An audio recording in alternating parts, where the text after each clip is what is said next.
Australia அணியை அசால்ட்டாக சம்பவம் செய்த இந்தியா. அதே சமயம் முதல் 2 ஒருநாள் போட்டிகளுக்கும் இன்று நடைபெற்ற கடைசி 3வது ஒருநாள் போட்டிக்கும் இருக்கும் மிகப்பெரிய வித்தியாசம். இவ்வளவு திறமை இருந்தும் முதல் 2 ஒருநாள் போட்டிகளில் இந்திய அணி வேண்டுமென்றே தோற்றுப்போனதா சற்று முன் கிளம்பிய மிகப்பெரிய சர்ச்சை. அதாவது இந்தியா ஆஸ்திரேலியா அணிகளுக்கு இடையே தற்போது ஆஸ்திரேலியா நாட்டில் வைத்து கிரிக்கெட் தொடர் நடைபெற்று வருகிறது. 3 ஒருநாள் போட்டிகள் கொண்ட தொடரும் அதேபோல 5 T20 போட்டிகள் கொண்ட தொடரும் நடைபெற்று வருகிறது. இதில் 3 ஒருநாள் போட்டிகள் கொண்ட தொடர்தான் முதலில் நடைபெற்று வருகிறது. ஏற்கனவே 2 ஒருநாள் போட்டிகள் முடிவடைந்த நிலையில் இன்றைய தினம் 3வது ஒருநாள் போட்டியில் இந்திய அணியும் ஆஸ்திரேலிய அணியும் விளையாடியது. அதுவும் ஏற்கனவே முதல் 2 ஒருநாள் போட்டிகளிலும் ஆஸ்திரேலிய அணி வெற்றி பெற்று இந்த தொடரை ஏற்கனவே கைப்பற்றிவிட்டது. அதற்கு காரணம் இந்த 3 ஒருநாள் போட்டிகள் கொண்ட தொடரில் ஏற்கனவே 2 போட்டிகளில் வெற்றி பெற்று விட்டதால் 2-0 என்ற கணக்கில் ஆஸ்திரேலிய அணி இந்த தொடரை ஏற்கனவே கைப்பற்றிவிட்டது. அதனைத் தொடர்ந்து இன்றைய தினம் நடைபெற்ற 3வது ஒருநாள் போட்டியிலும் ஆஸ்திரேலிய அணி இந்திய அணியை எளிதாக வீழ்த்திவிடும் என்றுதான் பலரும் எதிர்பார்த்தனர். அதற்கு காரணம் ஆஸ்திரேலியா மண்ணில் வைத்து ஆஸ்திரேலியா அணியை வீழ்த்துவது என்பது எந்த ஒரு அணிக்கும் மிகவும் சவாலான விஷயம்தான். அதுவும் தற்போது இந்திய அணியில் ரோஹித் சர்மா, விராட் கோலி போன்றவர்கள் இருந்தும் கூட தொடர்ச்சியாக சொதப்பி வருவதால் இந்திய அணி பேட்டிங்கில் மிகப்பெரிய சரிவை சந்தித்துள்ளது. இந்த நிலையில்தான் ஆஸ்திரேலியா போன்ற கிரிக்கெட் அணிக்கு எதிராக அவர்களது சொந்த நாட்டில் வைத்து இந்திய அணி வெற்றி பெறுவது என்பது கொஞ்சம் கடினம்தான். அதே சமயம் இதுவே இந்திய அணியில் ரோஹித் சர்மா, விராட் கோலிக்கு பதிலாக யாஸ்வி ஜெய்ஸ்வால், அபிஷேக் சர்மா, சிவம் தூபே, திலக் வர்மா உள்ளிட்ட இளம் அதிரடி மன்னன்கள் களமிறங்கியிருந்தால் இந்த ஒருநாள் தொடரில் இந்திய அணி 3 போட்டிகளிலுமே எளிதாக வெற்றி பெற்றிருக்கவும் கூட வாய்ப்புகள் இருக்கலாம். அந்தளவுக்கு இந்திய இளம்படை என்பது கடந்த சில மாதங்களாகவே இங்கிலாந்து தொடர், ஆசிய கோப்பை தொடர், வெஸ்ட் இண்டீஸ் தொடர் என அனைத்து தொடர்களிலும் மிரட்டலாக விளையாடி வந்தது. ஆக இப்படிப்பட்ட இந்திய அணி இந்த ஆஸ்திரேலியாவுக்கு எதிரான ஒருநாள் தொடரையும் அசால்ட்டாக கைப்பற்றிவிடும் என்றுதான் இந்திய ரசிகர்கள் எதிர்பார்த்தனர்.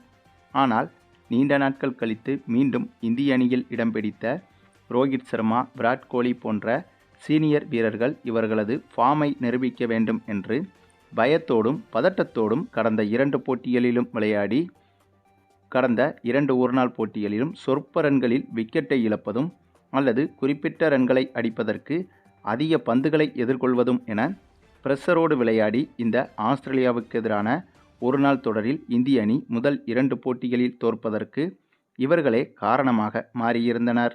அதே சமயம் இந்த ஆஸ்திரேலியாவுக்கு எதிரான கடந்த 2 ஒருநாள் போட்டிகளை எடுத்துக்கொண்டால் அந்த 2 போட்டிகளிலும் இந்திய அணிதான் முதலில் பேட்டிங் செய்ய நேர்ந்தது. அதாவது ஆஸ்திரேலிய அணிதான் டாஸை வென்றது.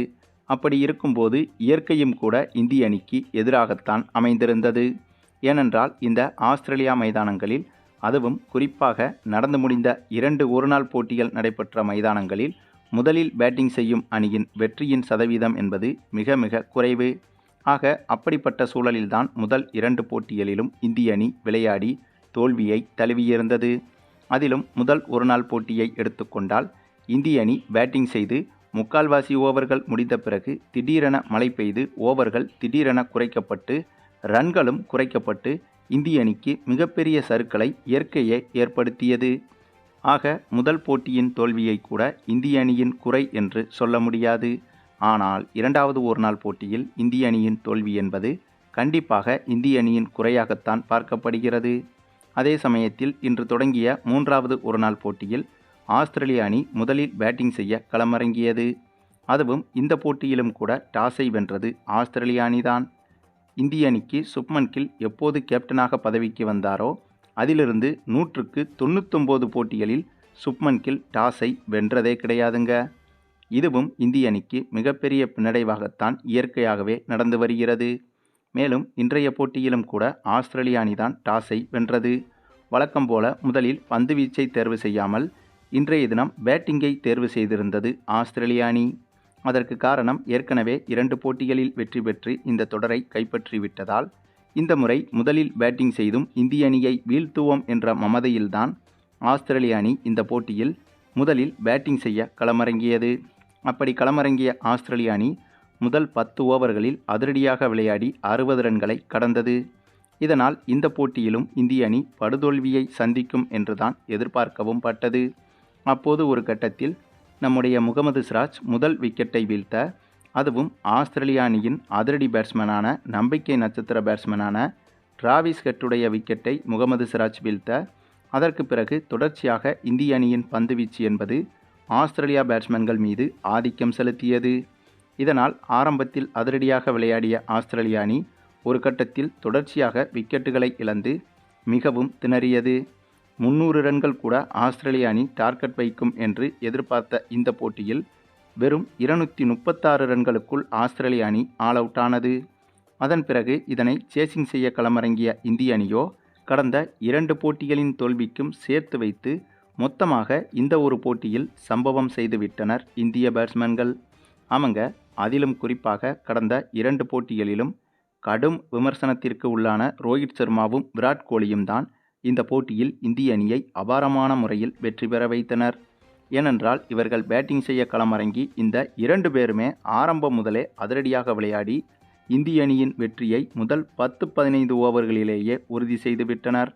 அந்தளவுக்கு ரோஹித் சர்மாவும் விராட் கோலியும் சேர்ந்து அதிரடியில் மிரட்ட, இப்படி ஒரு பேட்டிங் திறமையை எதற்காக கடந்த போட்டிகளில் வெளிப்படுத்தவில்லை என்ற கேள்விதான் இந்த இன்னிங்ஸை பார்க்கும்போது இந்திய ரசிகர்களாகிய நமக்கும் தோன்றியது. அதுவும் நீண்ட நாட்கள் கழித்து ரோஹித் சர்மாவும் விராட் கோலியும் சேர்ந்து தனி பார்ட்னர்ஷிப்பில் இந்திய அணியின் வெற்றியை உறுதி செய்துவிட்டனர். மேலும் இன்று போட்டி நடந்த இந்த பிச்சும் கூட பவுலிங்கிற்கு சாதகமான பிச்சு தான் என்றும் கூறப்பட்டது. ஆகவே ஆஸ்திரேலிய அணி எடுத்த 236 ரன்கள் ஆஸ்திரேலியா அணி கட்டுப்படுத்திவிடும் என்றுதான் எதிர்பார்க்கவும் பட்டது. சொந்த மண்ணில் ஆஸ்திரேலிய அணி இதுபோன்ற குறைவான டார்கெட்டை வைத்து எதிரணிகளை சுருட்டியிருக்கிறது. ஆகவே என்னதான் இந்த போட்டியில் 236 ரன்கள் மட்டுமே எடுத்திருந்தாலும் இந்திய அணி வெற்றி பெறுவது கடினம் என்று கூறப்பட்டது. ஆனால் இந்திய அணி சேசிங் செய்ய களமிறங்கிய பிறகு ஓப்பனிங் இறங்கிய சுப்மன் கில் சொற்ப ரன்களில் அவுட்டாக, அதன் பிறகு ரோஹித் சர்மாவுடன் ஜோடி சேர்ந்த விராட் கோலி அதிரடியில் விளையாட, இந்த இருவரும் இந்த போட்டியை கடைசி வரை ஒன் சைடாகவே கொண்டு சென்று விட்டனர். அதாவது இந்த இருவரும் பேட்டிங் செய்ய தொடங்கியதிலிருந்தே ஆஸ்திரேலிய அணிக்கு வெற்றி வாய்ப்பு என்பது 1% கூட எட்டி பார்க்கவில்லை. அந்தளவுக்கு இந்த போட்டியை ஒன் சைடாக விளையாடி இந்திய அணிக்கு பிரம்மாண்ட வெற்றியை பெற்றுக் கொடுத்தனர் இந்த இருவரும். என்ன ஒன்று, இது போன்ற இன்னிங்ஸை கடந்த 2 ஒருநாள் போட்டிகளில் வெளிப்படுத்தியிருந்தால் ஆஸ்திரேலியா அணிலாம் இந்திய அணிக்கு முன்னால் ஒன்றுமே கிடையாதுங்க. ஆக மொத்தம் கடந்த போட்டி வரை ரோஹித் சர்மாவின் கிரிக்கெட் வாழ்க்கையும் விராட் கோலியின் கிரிக்கெட் வாழ்க்கையும் கேள்விக்குறியாகும் பட்சத்தில்தான் இருந்தது. ஏனென்றால் இந்த 3வது ஒருநாள் போட்டியில் இவர்கள் வெளிப்படுத்தும் திறமைதான் இவர்களின் வருங்கால கிரிக்கெட்டை முடிவு செய்யும் விதமாக பேசப்பட்டது. அப்படி இந்த பிரஷரான சிச்சுவேஷனிலும் இந்த இருவரும் இன்றைய போட்டியில் சிறப்பாக விளையாடி இந்திய அணிக்கு வெற்றியையும் தேடிக் கொடுத்ததோடு சிங்கம் எப்போவுமே சிங்கம் தாண்டா என்பதை மீண்டும் நிரூபித்திருக்கின்றனர். மேலும் என்னதான் இந்த ஒருநாள் தொடரை இந்திய அணி இழந்திருந்தாலும் கூட இந்த கடைசி ஒருநாள் போட்டியின் வெற்றி என்பது இந்திய ரசிகர்களுக்கு ஆறுதலாக இருப்பது என்று கூறுவதை விட ஆறுதலையும் தாண்டி கொண்டாட்டமாக இருந்தது என்று கூட கூறலாம். ஏனென்றால் இந்த போட்டியிலும் கூட இந்திய அணி இழுபறியாக விளையாடி வெற்றி பெறவில்லை. அப்படி வெற்றி பெற்றிருந்தால் அதுதான் இந்திய அணிக்கு ஆறுதலான வெற்றியாக பார்க்கப்படும். ஆனால் இந்த 3வது ஒருநாள் போட்டியில் இந்திய அணி பெற்ற வெற்றி என்பது மிக மிக எளிதாக கிடைத்த வெற்றி. இன்னும் சொல்லப்போனால் கடந்த 2 ஒருநாள் போட்டிகளிலும் ஆஸ்திரேலிய அணி இந்திய அணியை போராடித்தான் வெற்றி பெற்றது. ஆனால் இந்த போட்டியை எடுத்துக்கொண்டால் இந்திய அணி சாதாரணமாக விளையாடி ஏதோ கென்யா போன்ற கத்துக்குட்டி அணிகளை அடிப்பது போல ஆஸ்திரேலியா மண்ணில் வைத்து ஆஸ்திரேலிய அணியை வீழ்த்தியிருக்கிறது இந்திய அணி. மேலும் இந்த ஒரு வெற்றி என்பது இனி அடுத்ததாக தொடங்க இருக்கும் T20 போட்டிக்கு முன்பாக இந்திய அணி வீரர்களுக்கு மிகப்பெரிய பாசிட்டிவ் இம்பேக்டை ஏற்படுத்தும். ஆகவே கண்டிப்பாக இதே ஃபார்மை ஆஸ்திரேலியாவுக்கு எதிரான T20 போட்டியிலும் இந்திய அணி வெளிப்படுத்தி அந்த T20 தொடரை கைப்பற்றும் என்றே எதிர்பார்க்கலாம்.